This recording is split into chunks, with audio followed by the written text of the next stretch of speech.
Ingin merubah nasib dan bermodalkan nekat, Parjianto yang berprofesi sebagai juru parkir mendapat dukungan dari kalangan bawah dan teman seprofesinya untuk maju menjadi caleg DPRD Kota Bogor untuk daerah pemilihan 5 Kecamatan Tanah Sareal, Kota Bogor. Ia mengaku sebagai motivasi dan harus percaya diri meski belum memiliki modal untuk kampanye.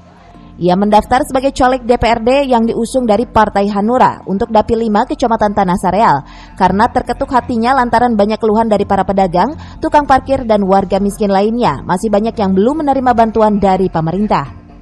Persiapan untuk ikut bertarung di pemilihan legislatif, Parjianto telah membentuk tim relawan dan sudah menyiapkan strategi kemenangan di wilayah Dapil 5 untuk di Pileg 2024 mendatang.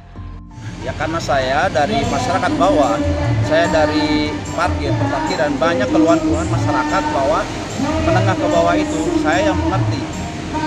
Dan saya akan memperjuangkan dan saya nekat walaupun tanpa modal, saya akan nekat 100% untuk masyarakat bawah, masyarakat miskin. Biar masyarakat miskin menjadi merata semua kekayaan masyarakat, mereka menikmatinya.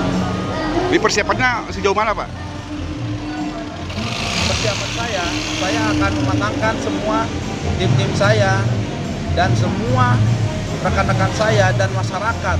Dengan saya, nekatnya saya menjadi legislatif, saya akan menjadi operator terhadap masyarakat dan masyarakat adalah pengendali operator tersebut dan pemerintah adalah mesinnya. Dan saya akan meraup apa yang ada di mesinnya itu. Dan saya akan memberikan terhadap masyarakat yang menengah ke bawah agar semua menikmati apa program-program pemerintah. Atas dasar ini ia meminta doa dan dukungannya kepada masyarakat khususnya warga Kecamatan Tanah Sareal untuk menjadi anggota wakil rakyat. Dari Kota Bogor, Suhanda Abrizi melaporkan.